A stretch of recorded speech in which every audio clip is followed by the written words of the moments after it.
Hi guys, good morning. Welcome to my YouTube channel Not to Worry Classes. स्वागत है आपका।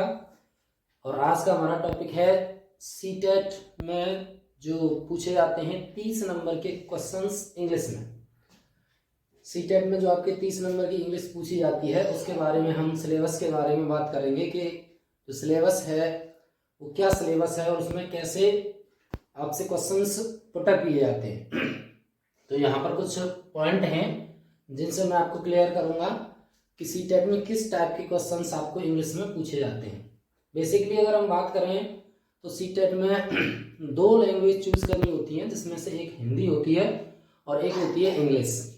तो language में जैसे आप अगर हिंदी फर्स्ट चूज करते हैं तो इंग्लिश आप सेकंड चूज कर सकते हैं।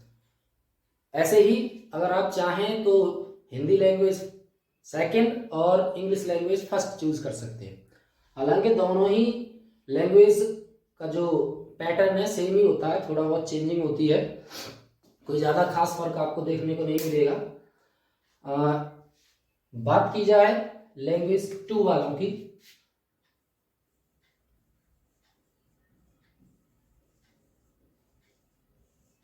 तो ऐसा कोई खास अंतर नहीं है कि लैंग्वेज 1 की जो इंग्लिश है वो ज़्यादा टफ है या लैंग्वेज सेकंड की जो है वो नॉर्मल है। नहीं, एवरेज है, कोई ज़्यादा अंतर नहीं है। और एक बात जो मैं आपसे क्लियर करना चाहूँगा कि आप अगर इंग्लिश ग्रामर के दम पर सीटेट पास करना चाहते हैं तो मैं आपको इसकी सबसे बड़ी गलती मानूंगा आपकी कि आप ये गलत सोच रहे हैं कि आप ग्रामर के पॉइंट ऑफ व्यू से आप पास कर सकते हैं। तो बात करते हैं कुछ सिलेबस की। तो देखिए यहाँ पर आपको पहला हमारा टॉपिक दिख रहा है अनसीन पैसेज। अनसीन पैसेज जो आप जानते हैं इंटरमीडिएट में भी पूछा जाता है। सीन और unseen passage high school level से ही आप अटेंड करते आ रहे हैं, लेकिन इसका जो लेवल है, वोकैब है, वो थोड़ी टफ है, जिसको समझने में थोड़ी डिफिकल्टी हमको होती है। तो आपका अनसीन पैसेज पूछा जाता है, इसमें अप्रोक्सीमेटली आप मान के चलो 7 से 8 नंबर का, 7 से 8 नंबर के जो क्वेश्चंस पुटअप होते हैं आउट ऑफ 30 वो होते हैं हमारे किससे, अनसीन पैसेज से। फिर बात आती है पोएम की। अगर पोएम की बात करें तो पोएम में से जो क्वेश्चंस पूछे जाते हैं, रिमेनिंग 15 में से जितने भी बचे जाते हैं, अप्रोक्सीमेटली 6 और 7 इतने क्वेश्चन आपको पोएम से पूछे जाते हैं। पोएम का मीन्स है कि आपको एक स्टैंजा दिया गया होता है, एक पोएम का स्टैंजा दिया गया होता है, सॉरी, और उसमें से आपको क्वेश्चंस पुटअप करने होते हैं जो वोकैब रिलेटेड भी हो सकते हैं, जो कि वोकैब रिलेटेड भी हो सकते हैं और आपके सॉरी थोड़ी तबीयत खराब है, तो वोकैब रिलेटेड क्वेश्चंस भी हो सकते हैं। जैसे एंटो पूछ सकता है आपसे, साइनो पूछ सकता है, कुछ भी पूछ सकते हैं, लेकिन पूछेंगे वो पैसेज से या पोएम से। तो ये जो 50 नंबर अपने कवर कर रहा है वो कर रहा है अपना रीडिंग सेक्शन, इसको हम बोलते हैं रीडिंग सेक्शन। चलिए आगे बात करते हैं भैया लर्निंग एंड एक्विजिशन। लर्निंग मतलब सीखना, एक्विजिशन मतलब अर्जन, ये भी साइलो कह सकते हैं हम इसका, प्राप्त करना किसी चीज को। इससे क्वेश्चन पूछे जाते हैं।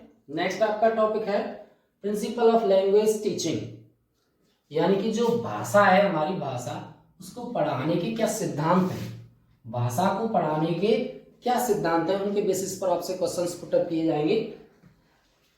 नंबर 5 पॉइंट की बात करें तो role of listening and speaking, यानी कि हमारी जो एजुकेशन है उसमें लिसनिंग एंड स्पीकिंग, यानी कि सुनने और बोलने का क्या रोल है, क्या भूमिका है उसकी, तो उस बेस पे भी आपसे क्वेश्चंस पुटअप किए जाएंगे।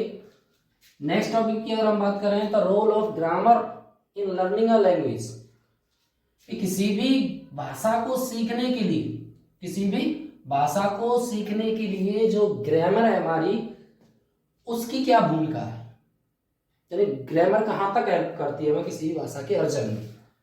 इस पॉइंट ऑफ व्यू से आपसे क्वेश्चंस पूछे जाएंगे। नेक्स्ट अगर बात करें तो पॉइंट नंबर 7 की, challenge of teaching in a diverse classroom. Challenge मतलब चुनौती, ऑफ टीचिंग शिक्षण की। किसमें है ना, डाइवर्स क्लासरूम। डाइवर्स आप मान सकते हैं मैनी, डाइवर्स आपके लिए नया वर्ड है तो आप मैनी जानते हैं या सेवरल जानते हैं, यानी कि विभिन्न प्रकार के क्लासरूम में जो शिक्षण है वो एक चुनौती है, उसको आप कैसे फेस करते हैं, उसके ऊपर आपसे क्वेश्चंस पुटअप किए जाएंगे। नेक्स्ट अगर बात करें तो लैंग्वेज स्किल्स, लैंग्वेज स्किल्स से आपके क्वेश्चंस आपसे पूछे जाएंगे। 9 पॉइंट है आपका रेमिडियल टीचिंग, यानी कि आपको कुछ समस्याएं बालकों में पढ़ाते समय मिलती हैं तो आप उनका उपचार करने के लिए, रेमेडी होता है एक उपचार, तो यानी कि उनकी प्रॉब्लम सॉल्व आप कैसे करेंगे, तो उससे रिलेटेड क्वेश्चंस आपसे पूछे जाएंगे। नेक्स्ट एंड लास्ट है अपना टीचिंग लर्निंग मटेरियल, और पढ़ाने के लिए, टीचिंग करने के लिए और सीखने के लिए हमें किस किस मटेरियल की आवश्यकता पड़ती है, उनका क्या उपयोग होता है, उनका क्या यूटिलाइज होता है, उससे संबंधित क्वेश्चंस ही आपसे पुटअप किए जाएंगे। अब आप देख रहे होंगे कि इसमें आपको ग्रामर का रोल कहीं भी देखने को नहीं मिलेगा।